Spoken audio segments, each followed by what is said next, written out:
Welcome to the level test exam organized by Lizon Education. This is your listening test. The listening test will contain 4 parts. Each part will contain 10 questions. You'll always have some time to read the instructions and questions before the conversation related to the question start.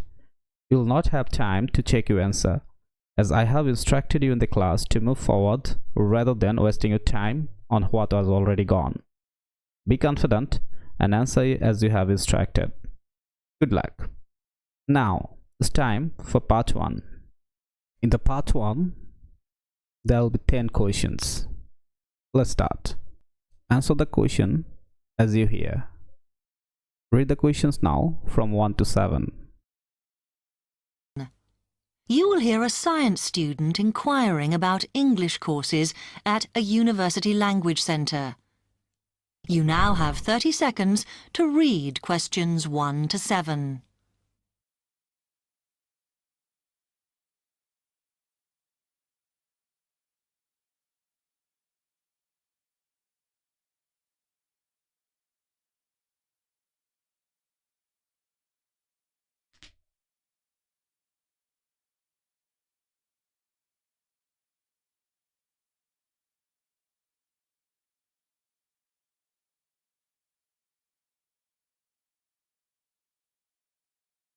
Hi, I've come to ask about the English courses you run for international students. Oh, right.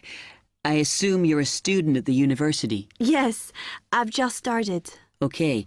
Well, we've got a range of courses. It depends what you think you need and how much. Oh. We can't run everything at the same time, though. So, for example, in this first term, we are just doing a writing course. I see. That sounds quite useful. What else is there? Some of the courses only run for single terms, and we tend to focus on what students have difficulty with. That means we don't usually do speaking courses, but next term you can do listening. Oh. That'll help you with lectures and things. Our provision is all based on what the majority of our international students need. So is everything term-based? There's nothing that you run all year? Well, let's have a look. Yes, there is a class for vocabulary and grammar every term. That's for everybody, but it's split into 3 or 4 levels. And what about in the holidays? We don't do anything during the winter or spring break. Oh. But over the summer, there's just general classes because that's what most students want. A bit of everything. Okay, quite a variety then. I'll have a think about what I really need because I haven't got much time. Do you have about 20 students in each class, the same as our science seminars? We try to keep it at about 12 and certainly not more than 15. It's important for language classes. They're very different from your normal courses. Right. And how much are the classes? The rate varies depending on how many hours you attend, but you shouldn't have to pay. Usually, the department will fund you and even sort out which classes you need. Brilliant. It would be quite useful for me to have a certificate to take back to my country. Do you put us in for exams? Yes, but we don't like them to clash with your main course exams in June, so we run them in May. Oh. That leaves you time for revision. Do I have to sign up for something now? I'm not quite sure what I want. Classes haven't quite started yet, so you've got time to decide what you do. All we insist is that you sign up before week 5. That gives you about 3 weeks to decide. Okay.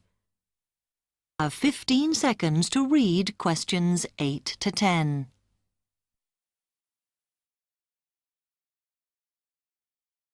In this time, you will need to choose the 3 options or items the students need to bring to the first class.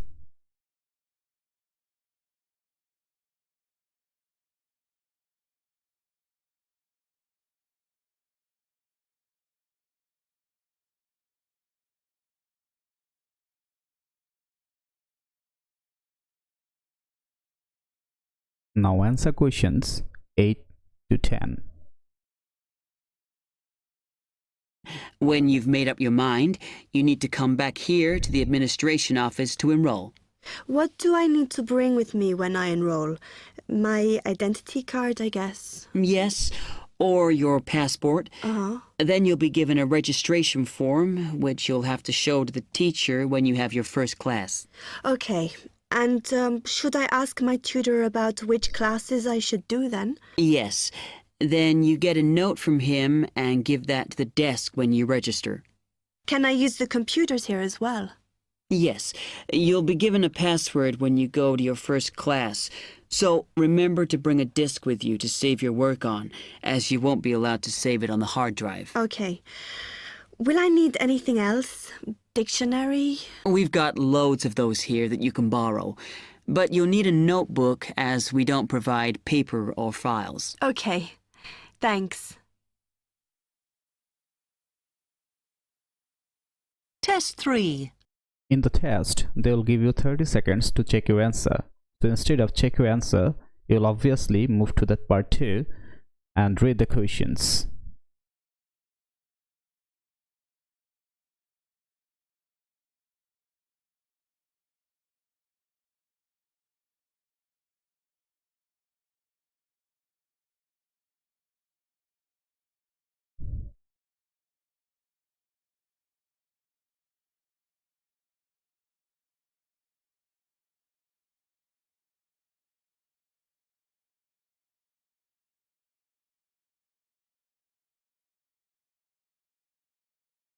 That's the end of your part 1. Now we'll continue to part 2. For part 2, you'll need to answer question 11 to 20. 3. Section 2. You will hear a man giving some information about transport in London. You now have 30 seconds to read questions 11 to 15.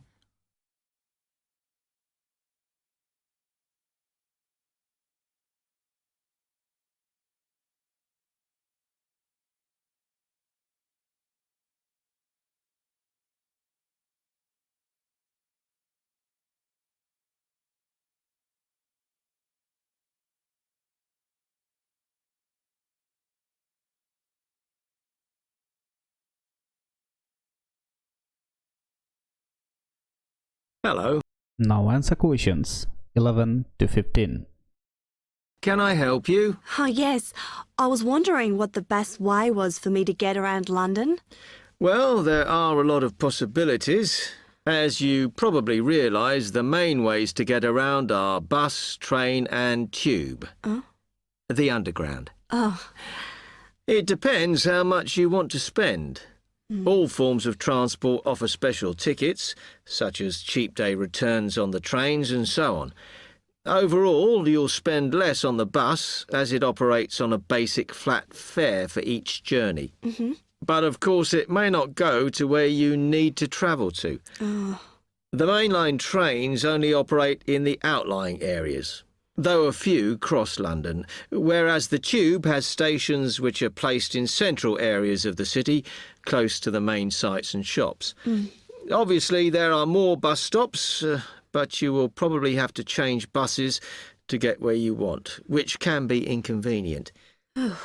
You will find that the buses are mainly in the central areas, but some tube lines go quite a long way out of London, so you could use this for longer journeys.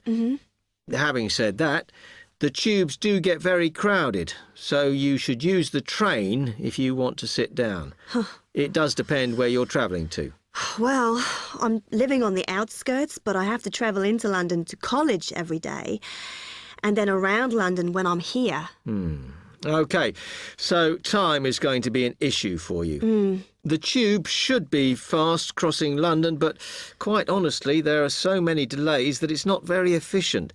Again, the train has fewer stops, so is probably your quickest option to get to and from college. Of course, which service you use might depend on how frequent it is. I mean, the trains might only be every 20 minutes or whatever, but a timetable is published to save you hanging around. There are a lot of tube trains at busy times of day, but fewer at other times, whereas the buses run every 5 minutes through most of the day, and there are night buses. But you'll need to check out your route first. You now have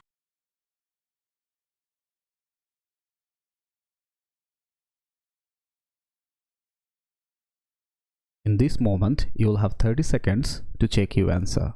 But instead of check your answer, you will move forward.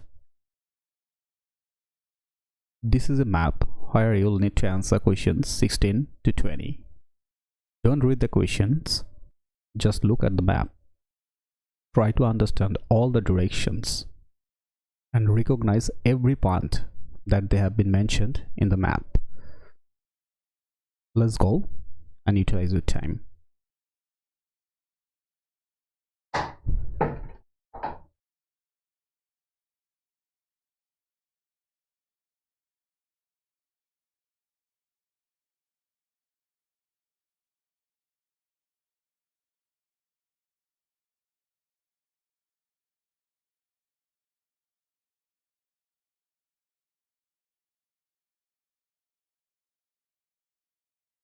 You'll need to check out your route first. You now have 30 seconds to read questions 16 to 20.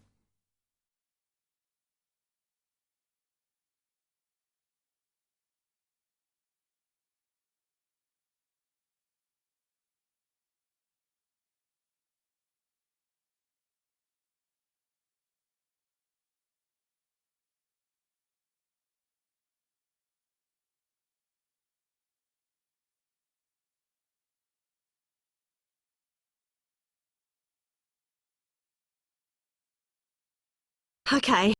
Now answer questions 16 to 20.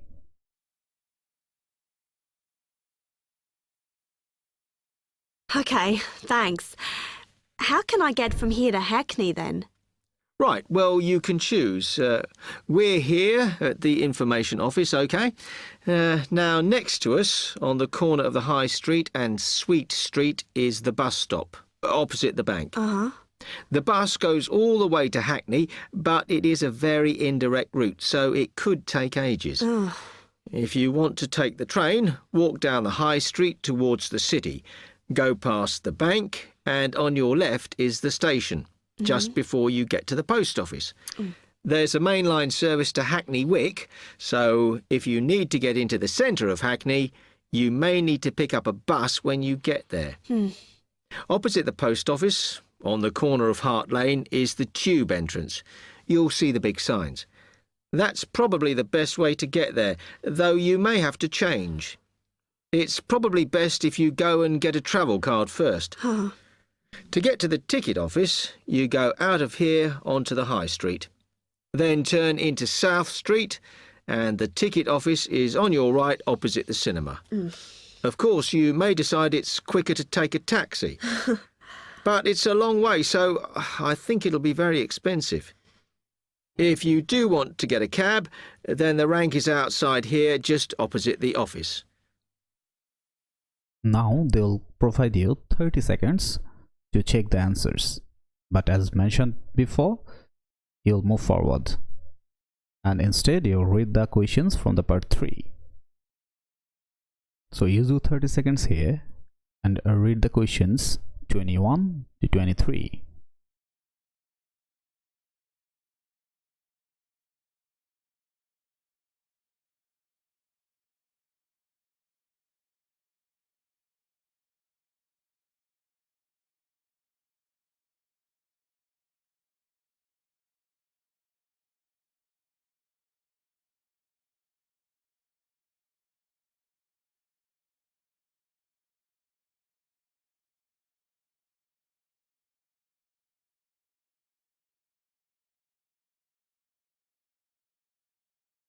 That will be the end of part 2.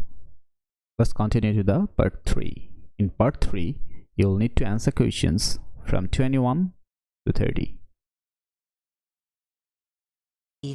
Section 3. You will hear 2 medical students, Caitlin and Hideki, discussing options for courses. You now have 15 seconds to read questions 21 to 23.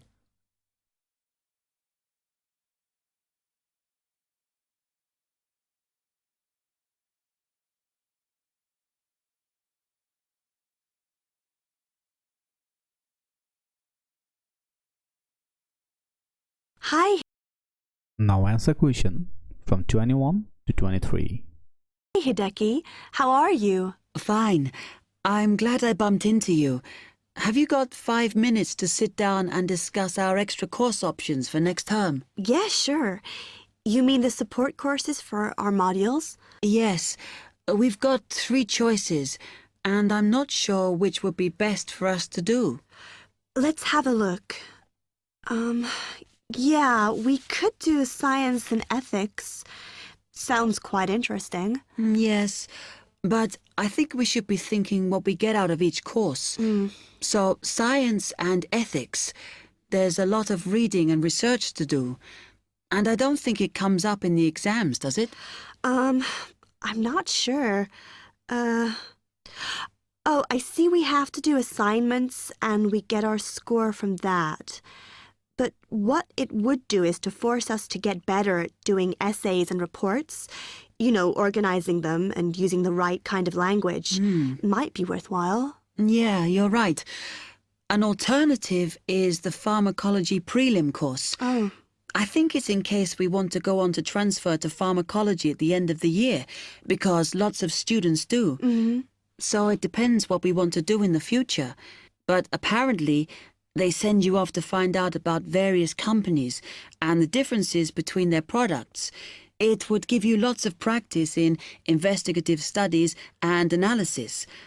I think I'd quite enjoy that. Yes, I see your point. Then the other option is reporting test results. Sounds a bit boring. Not sure why they have a separate course just for that. Well, I could certainly do with some help in that. Because if you go out into industry, that's what you'll spend most of your time doing. So it's got a very practical application. I think I'm going to go for pharmacology. Me too. You now have 30 seconds to read questions 24 to 30.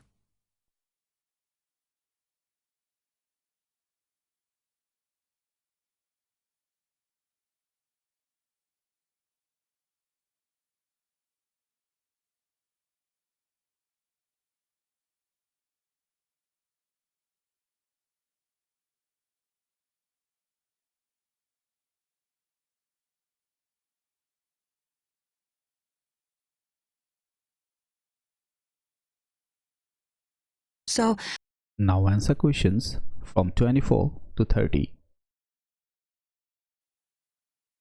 So let's have a look at it in more detail.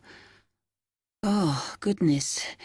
If we do pharmacology, then we have to do a supplementary maths course. Oh no, that's not fair. Mind you, I think I need it. Does that mean we have twice as many lectures? No, this maths is only a short course. The chemistry department are responsible, and they do it in the 3rd term.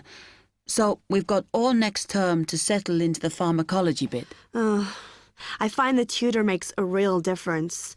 Some of them make chemistry so easy, and some of them I can't understand at all. Like that one we had from Oxford University.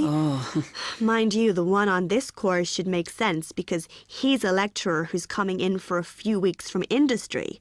So at least it'll be linked to the real world. Yeah. The project we have to do on this pharmacology course is huge, and it doesn't give us much time. We have to make a decision about what we want to do on the project as soon as we start in January, and then hand in our plans before the end of the month. Doesn't give us much time to sort out what's possible or not. I mean, doesn't the scale of our project depend on what resources we can have? Like what equipment we can use?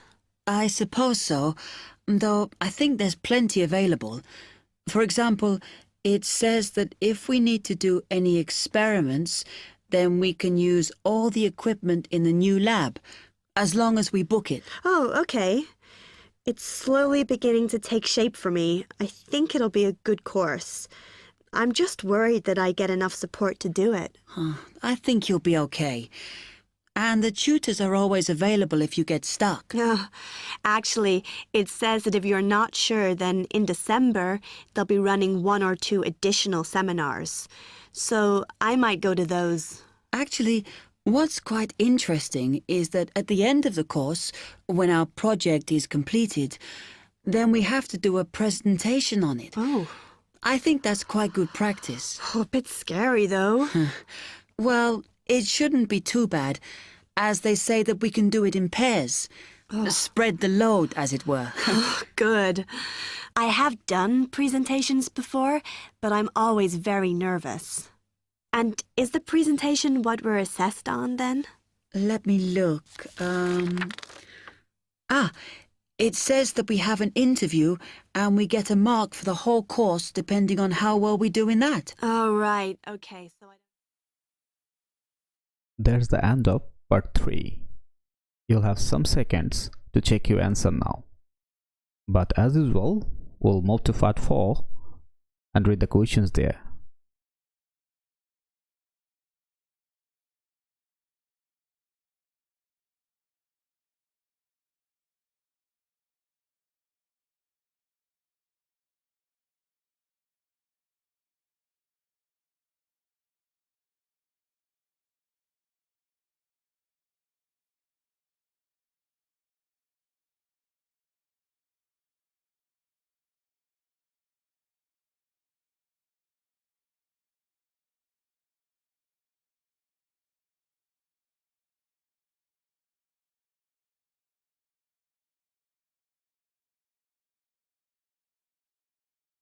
Section 4. You will hear part of a lecture on cities of the future. You now have 30 seconds to read questions 31 to 37.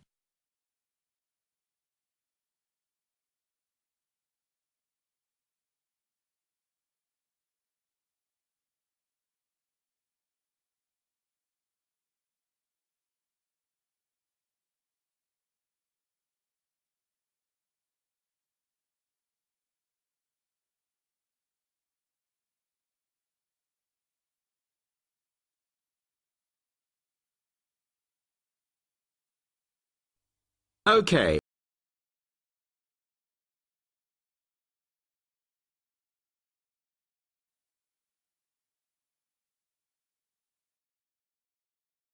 Now answer questions from 31 to 37. OK, we've been looking at how societies will develop in the future and at the increase in the size of cities. So I want to talk to you today about the key considerations in these cities of the future.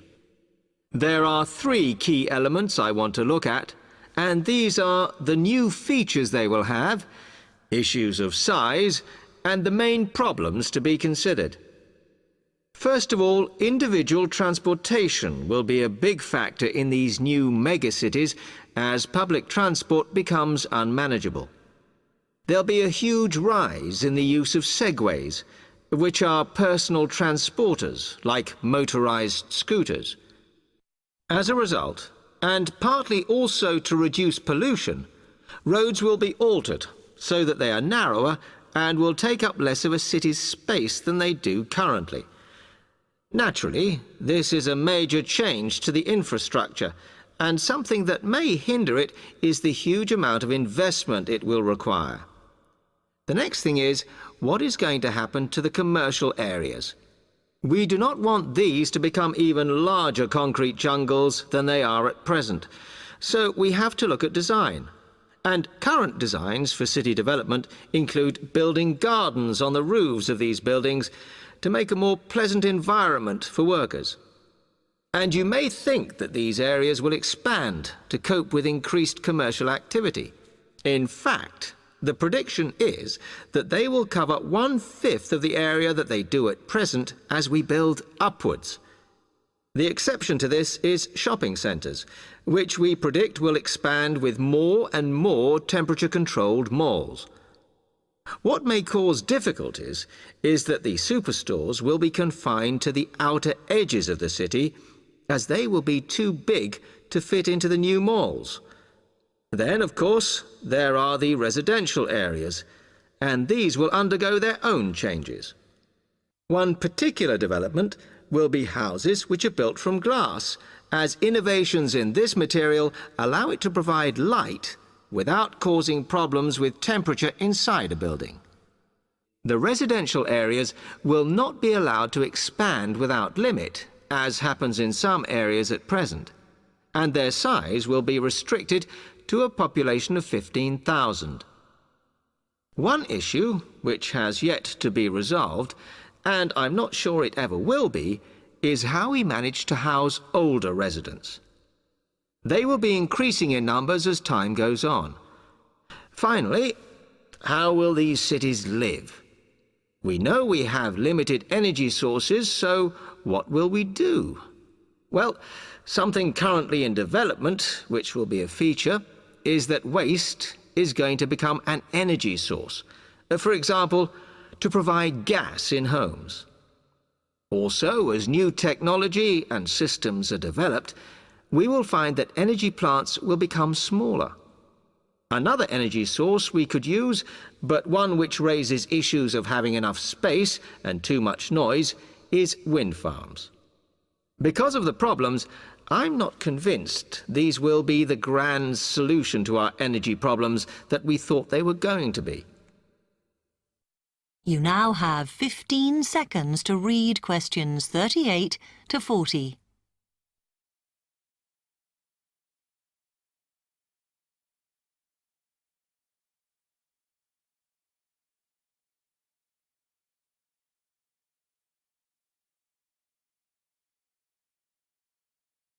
Now, moving on to looking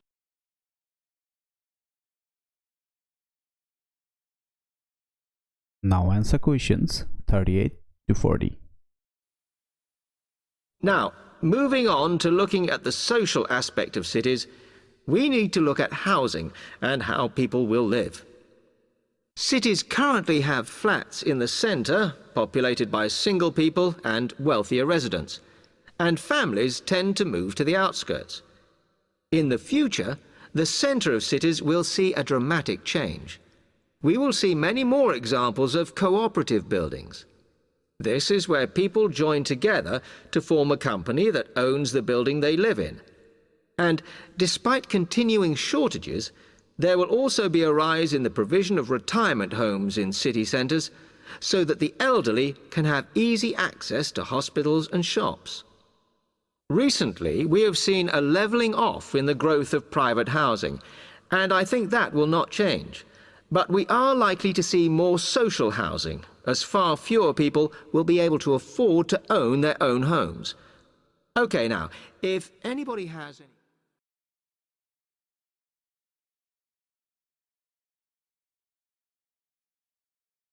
There's the end of your listening test.